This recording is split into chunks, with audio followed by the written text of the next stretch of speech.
جمہوریت اور قانون کی کوئی پرواہ نہیں ہے، اور جس طرح سے رات کو الیکٹڈ ممبران کو ٹریٹ کیا گیا ہے، ایک پارٹی کو سے بالاتر ہو کے میں بات کر رہا ہوں بطور ایک لیگل پریکٹیشنر جو کہ آئین کے مطابق چلانا چاہتے ہیں، جو رول آف لا پہ بلیو کرنا چاہتے ہیں، کہ یہ اس قسم کی جو آج رات کو مذموم حرکتیں کی گئی ہیں، جن کی گرفتاریاں کی گئی ہیں، یہ بہت قابل مذمت ہے۔ کیا ملک آئین کے تحت چلے گا؟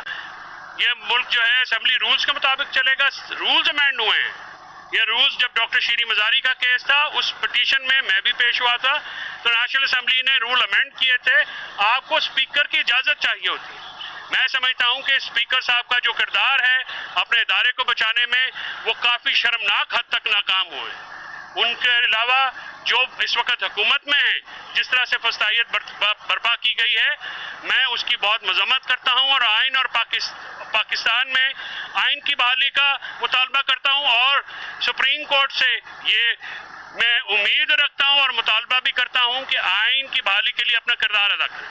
جو پارلیمنٹ کا تقدس پامال ہوا ہے، اس سے بڑی بے حرمتی آئین کی نہیں ہو سکتی۔ آپ صرف جو ہے گفتار کے غازی نہیں بنے بلکہ کچھ کریں۔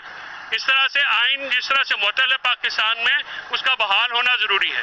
یہاں پہ جو گھریلو خواتین جو ہیں وہ پولیٹیکل وکٹمائزیشن کے اوپر 7 مہینے سے جیل میں ہیں، ان کی پری ارسٹ بیل جو ہے وہ ڈکلائن کی جاتی ہے۔ کل نیب کے جج صاحب نے ایف آئی اے کا ایڈمن جج بن کے بجائے کہ کیس نیب کے کہنے کے باوجود کہ ہماری جورسڈکشن سے نکل گیا ہے، آپ واپس کرتے، آپ نے کس حیثیت میں یا کس طرح سے اس کو جو ہے ایف آئی اے کی طرف بھیجا ہے؟